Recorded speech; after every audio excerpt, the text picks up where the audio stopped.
Hey y'all, I was up to do a client reading. So I was like, haven't done a collective reading in a while. I was traveling and then I was super tired after. So let's just see. Oops.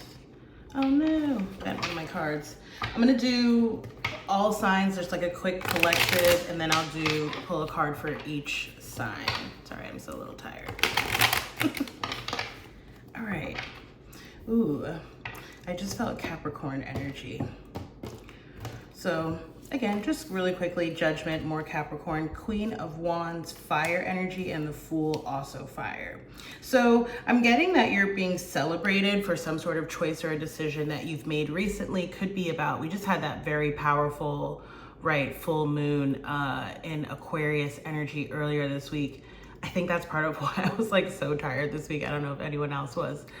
But yeah, just deciding to move in a different direction, or even if it's just like the energy that you're kind of feeling, right? That maybe you're, metaphorically looking at the glass as 111, as the glass is half full as opposed to half empty, right? And perspective changes like that, even though they seem small and simple, can be quite profound and really have an effect on how we view everything, right? So I write about this a lot. If you're interested in that, maybe check out my Medium account. Queen of Wands, like I said, fire energy, heavily Leo, which is obviously the season that we're leaving. We're in Virgo season now, which is a much more kind of logical, analytical, grounded energy. For a lot of you, I feel like this actually has to do with tapping into like your inner strength. For some of you, that's like expressing your creativity. Maybe you learned or like picking up on a new skill or trying something new, starting something new. A lot of you may be deciding to become like entrepreneurial. This is a really powerful energy. This queen is considered the most amorous in the deck, right? So someone who is considered like sort of beautiful in a sense. And I don't just mean aesthetically, I really mean like from the inside out.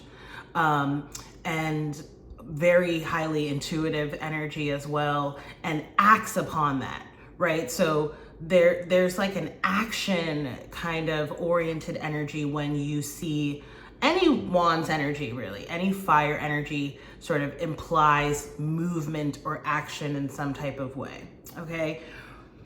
I did see the Tower in the background. I see that sometimes with this card, and I feel like for some of you, the Judgment may have been like a Tower moment or a Tower card. Maybe something sudden or unexpected happened. Could even be, it doesn't have to be bad, right? It could be like some opportunity arose, or you had sort of an aha moment, right? Like something sort of coming to light for you. And then you have, this is the fresh start, the new start, the Fool. It's uncanny because I literally wrote, like the last article that I published on Medium literally talked about this energy. So if that's resonating for you, maybe go and check that out. I was talking about sort of this theme of joy, right? And of, it also though, like there's an implied perseverance here. I'm just gonna hold up all these cards. So like Judgment, I often liken it to like a test, okay? There's just 333 on the clock. And it's like Spirit's way of asking you, are you sort of ready for this next level, this new challenge? And with the Fool, so I say that to say that like, the Fool doesn't come out of nowhere. The Fool comes from having learned the lessons of the past, right? Deciding to persevere, deciding to be bold, be brave, be courageous, and take that metaphorical leap of faith or take that chance. So that's the collective energy. That's nice, y'all. I'm gonna leave those cards out while we get the cards for all signs. So I'm gonna start with Virgo since it is your birthday season. Virgos, your mercurial energies, right? I think we are in the last days of Mercury retrograde. So like, it's really important, Virgos, that you have some sort of outlet for your thoughts. That's why journaling is really helpful for Virgos, okay? Because I'm seeing that Spirit wants you to sort of, I'm hearing like the phrase like surrender your thoughts. And I know that sounds a little weird, but it's almost like not overthinking. And I know that's hard for you. You know, basically taking what you receive, right? Taking what the messages that you kind of get from spirit, whether it's signs, synchronicities, you know, something you read, something a friend tells to you, or something along those lines, and just going with it. Like going with the flow is more of the energy, as opposed to like thinking and like ruminating over it. You know, it's almost like you'll get analysis paralysis, or that might lead you into like worrisome or fearful or anxious thinking. Again, that article I just published might be super helpful for you. All right, so that's just an energy that's picking up, Virgos. I guess you got a little bit extra. So you have the Two of Swords, right? This is a decision-making energy. Two of Swords says you have to make a decision based on your inner knowing, that it can't, right? That's what I was just saying. It's like once something occurs to you, once you know it, right? And part of knowing is trusting, like trusting yourself, trusting spirit. That's a part of that Fool energy, right? Once you know something moving in that direction, again, not sort of, this is not a sustainable energy, in that you can't sit in kind of this, you know, going back and forth, is it this or is it that, for that long. You know, eventually you have to make a choice, or a choice will be made for you. So that's Virgo. Libra, y'all have the Three of Pentacles. So could be talking about working on something, building, collaborating. For some of you, it could be, you know, changes that you're making around your home, home renovations, decorating, setting up a new home, something along those lines. It could also be work related, okay? I'm just trying to see if I'm getting anything else for you here, Libra. Yeah, I'm just sort of getting that, again, building type of energy. If it's not your home, again, it could be something work-wise, or, you know, even something in your personal life. You know, maybe you're planning some type of event or something along those lines, working with other people. Scorpio, you have the Nine of Cups. Focus on what you desire. What is it that you want? That's what this card comes in and says, right? It's Spirit's way of basically saying, I'm here to deliver. I'm here to grant your wish. So what is it that you want? Be very clear on what that is, right? Because the classic caveat is be careful what you wish for. Sagittarius, y'all have the Lovers card, Gemini energy here.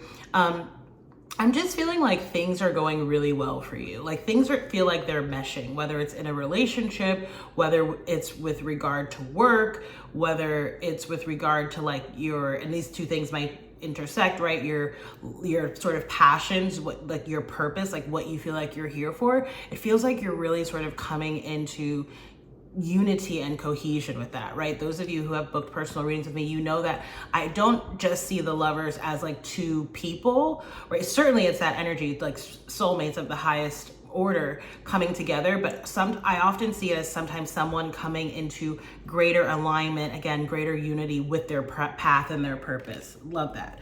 Capricorn, y'all have the Moon. So this is Pisces energy.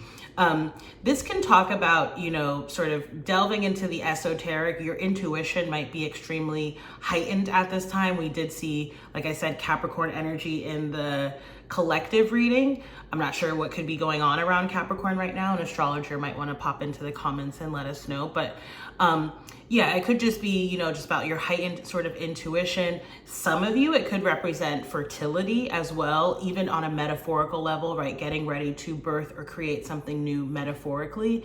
It also could talk about sort of things being illuminated, right? So something that was previously unknown. It could even be like maybe you didn't know what decision to make, and now you're getting more information that's helping you with that.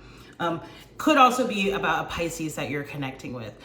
Aquarius, 10 of Cups, water energy. I love this energy. This is the sort of end all be all in terms of heart space energy, right? This is like everything's really, again, really lovely energy over the past, I mean, all the signs really, but since Scorpio, it's been quite nice with that Nine of Cups, Lovers, the Moon, and now the 10 of Cups. But this is like the having it all card, right? Things feel really good, again, in your personal life. It feels like you're really aligned with and loving. That's so important, right? Loving the work that you do. When you love what you do, it doesn't feel like work, right? Pisces, y'all have the Emperor. So Aries energy showing up here. This is a leveling up, a boss energy. It could have to do with matters regarding a father, your own father, a child's father, husband, a boss possibly. But I am getting, actually Pisces said it's like you stepping into this energy. For those of you who like follow a lot of Pisces readings, which I do since I am a Pisces, there's like this, there's almost like this no nonsense kind of energy coming through for the Pisces collective, both with yourself and also with like your environment and the people around you, right? Of like really drawing strict and clear boundaries, setting and like having the discipline to really meet your goals, right? And I really love that energy for us. Aries, you guys have the King of Cups, more water energy showing up here. Cancer, Scorpio, possible Pisces energy here with this King of Cups card. So this is Spirit wanting you to really sort of be in touch with your emotions. I hesitated there because sometimes the King of Cups is sort of like, is in tune with their emotions, but they're kind of like a man on an island. Like they don't necessarily know how to share or express. So that may be part of your challenge right now, is really figuring out not just how to tap into your heart space, but how to translate that outwardly. That's like the best way that I can put that. I hope that makes sense. We have Taurus now. So you all have Prince of Wands, fire energy. Again, for some of you, this could talk about some sort of new work or creative project, something again that sort of feels like it speaks to like lighting your inner fire, your passions. Could also talk about just being connected with a fire sign. Certainly, it's bringing me more so back to that collective reading that we had and that Queen of Wands. And it feels like you're at the start of something, right? Almost like the prince and the princess grow into the king and queen, right? We have Gemini next. So you have the High Priestess. Your intuition is also really on point. I'm also being drawn to this crescent moon, which will be the new moon energy coming up. This could be about, you know, setting intentions for the new moon, especially again, given that powerful full moon that we just had. So if you did any kind of like release work, I'm getting keeping your plans kind of to yourself, which is this High Priestess energy, right? You may want to, like, you similarly to Virgo, Mercurial rule, definitely benefit from writing things down, okay? Writing out your thoughts, that kind of thing. Gemini, Cancer. So you have the Six of Swords. It's interesting because I kind of felt the Chariot energy, which is your card, and Six of Swords can certainly be a card of movement, which the Chariot is as well. Okay, so this can be a literal form of movement, travel, relocation. It can also talk about sort of mental movement. Okay, so moving, metaphorically speaking, from choppy waters to calm waters, right? Sort of having a flurry of thoughts, say in your mind, and then say you meditate or you journal also, right? That can sort of help to really ease and soothe and calm the mind, so your mind becomes less kind of jumbled and more clear, right? For some of you, this could also talk about, I'm getting like if you were dealing or someone around you was dealing with some kind of health issue, it feels like they're, again, I'm just getting the words moving on. So hopefully that's some sort of improvement. Okay. And for some of you, this could also talk about like if you're involved in the healthcare field. Okay. So you might be moving or traveling for work, that kind of energy. Okay. Leos, you have the Ace of Swords. This is the card of truth. This is about knowing, following, and honoring your truth.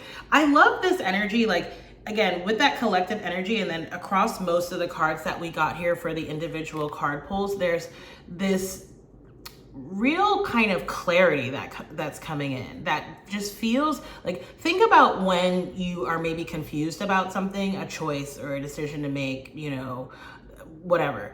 And then once you make that choice or decision, right, you've thought about it, maybe you've talked to people, whatever, and it sort of brings this sense of calm over you, right? Because you're no longer sort of battling within about what's the right choice or decision to make. That's kind of the energy that I'm picking up on here for the collective. And it feels like we're stepping into that probably as we round out the retrograde period and really get into Virgo season. I just feel this really like this strong sense of grounding, right? Which is Earth, like Virgo energy. So I'm gonna leave that there. If you'd like to book a personal reading, you can.